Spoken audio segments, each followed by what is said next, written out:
বাংলাদেশের এক প্রথম সারির রাজনীতিবিদ মির্জা ফখরুল ইসলাম আলমগীর সাহেব বললেন, উগ্র ধর্মান্ধ গোষ্ঠী বাউলদের উপর হামলা চালিয়েছে, আমি এর তীব্র নিন্দা জানাই। মির্জা ফখরুল ইসলাম আলমগীর সাহেব, আপনি মুরব্বী মানুষ, আমরা আপনাদের সন্তান তুল্য। আপনার সাথে যে এই কঠিন ভাষায় আমাদের কথা বলতে হবে, এটা আমাদের বিবেকেও বাধে, কিন্তু না বলে তো পারি না। কারণ আপনি এমন এমন জায়গায় হাত দেন, শুধু প্রতিবাদ করতে মনে চায় না, মনে চায় আপনার হাতটা আগুন দিয়ে পুড়াই দেন। আপনি কয়েকদিন আগে বলেছেন আপনি শরিয়া আইন বিশ্বাস করেন না, শরিয়া আপনি মানেন না, বেয়াদবি একটা করেছেন। আপনি এখান থেকে এখনো তওবা করেন নাই। কথায় কথায় আপনি আমাদেরকে উগ্রবাদ বলেন, মৌলবাদ বলেন, ধর্মান্ধ বলে গালিগালাজ করেন। আল্লাহকে গালি দিয়েছে আবুল সরকার, আপনার কলিজায় আগুন লাগে নাই। আর তাওহীদ জনতা প্রতিবাদ জানিয়েছে, আপনার তার বিরুদ্ধে ধর্মান্ধ বলে গালি দিয়েছেন। আপনি কাকে খুশি করতে চান? মনে রাখবেন, বাংলাদেশে যদি আপনি রাজনৈতিক দলের নেতা হয়ে থাকেন, বড় রাজনৈতিক দলের নেতা নিজেকে মনে করেন, আপনি কিন্তু স্বৈরাচারী হাসিনার চাইতে বড় হয়ে যান নাই। এদেশের মুসলমানরা হাসিনাকে বৃদ্ধাঙ্গুলি দেখিয়ে লাঠি মেরে দেশ থেকে তাড়িয়ে দিয়েছে। বাম এবং রামদের খপ্পরে পড়ে সেই দিকে যদি আপনি হাঁটেন, হাসিনা গেছে যেই পথে আপনাকে ফাটিয়ে দেওয়া হবে সেই পথে।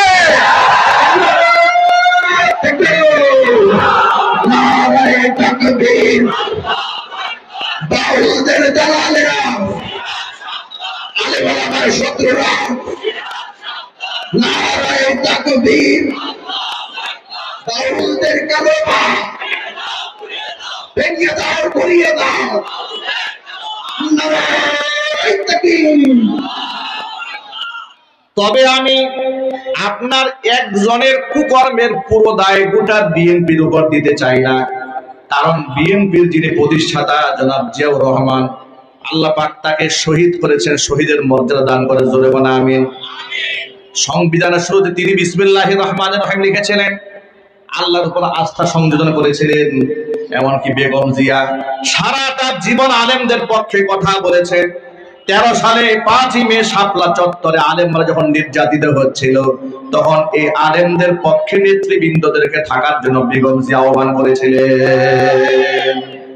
কয়েকদিন আগে দেশ স্বাধীন হওয়ার পরে আল্লামা মামুনুল হক হাফিজাহুল্লাহ বেগম জিয়ার সাথে সান্নিধ্যে গেলে, সাক্ষাতে গেলে তিনি বলেছিলেন, আপনারা যদি দেশে ইসলাম কায়েম করতে চান তাহলে আপনারা করেন, আমরা আপনাকে সাপোর্ট দেব।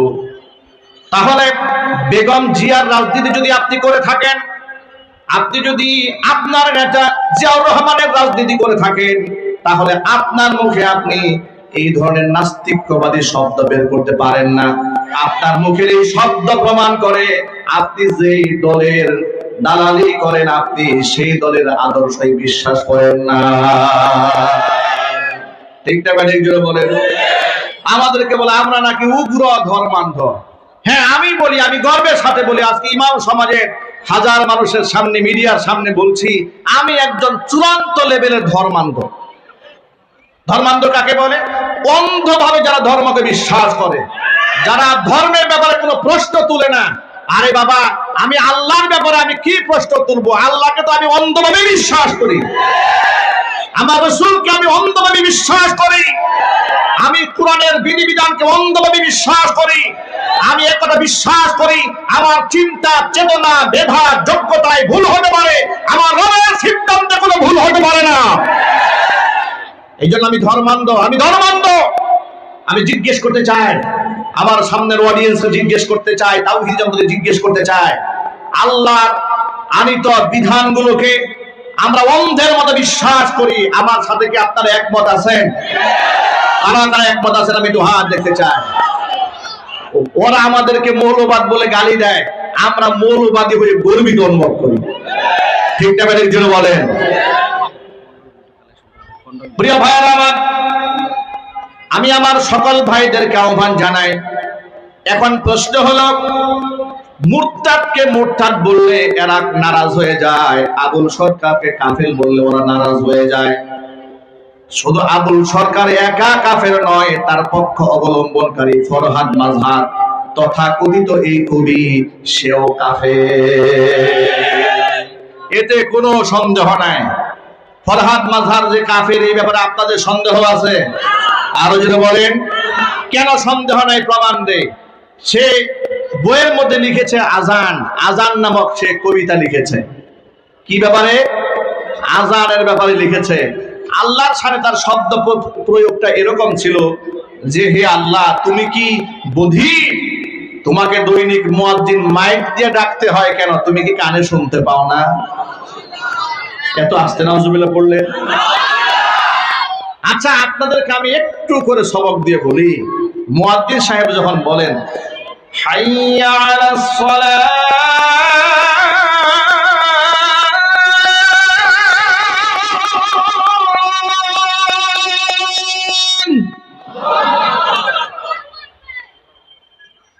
হাইয়া আলাস সালাহ,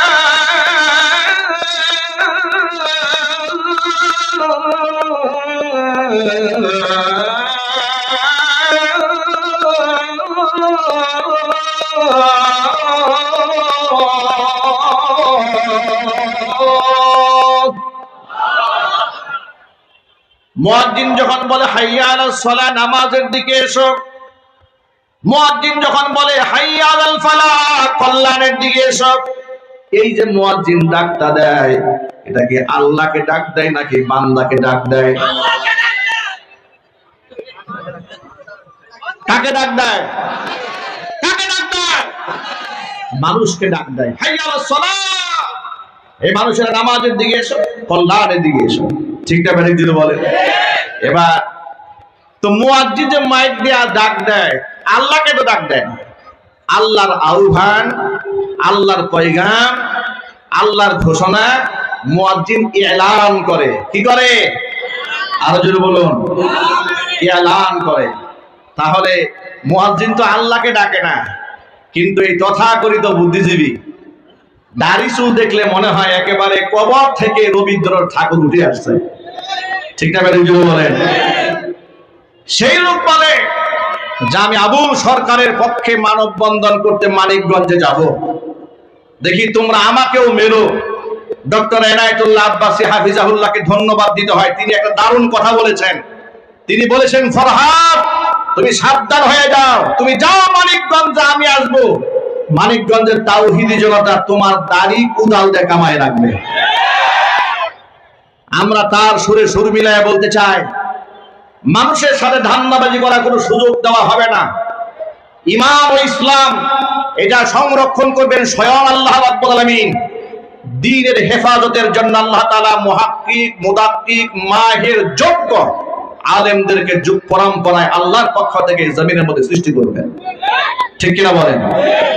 নবী করিম সাল্লাল্লাহু আলাইহি সাল্লাম বলেছেন, ইয়াহমিলু হাদাল ইলমা মিন কুল্লি খালাফিন উদুল ينفون عنه تحريف الغالين وانتحال المبتلين وتأويل الجاهلين।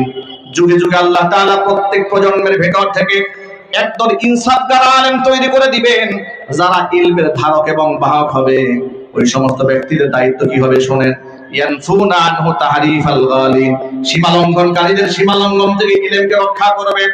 ওয়ান্তিহাদাল মুবতিলিন, মিথ্যাবাদীদের নতুন সংযোজন থেকে ইলমকে রক্ষা করবেন। ওয়া তাওবিলাল জাহিলিন, মূর্খদের অপব্যাখ্যার কবল থেকে ইলমকে তারা রক্ষা করবেন। জোরে বলেন সুবহানাল্লাহ।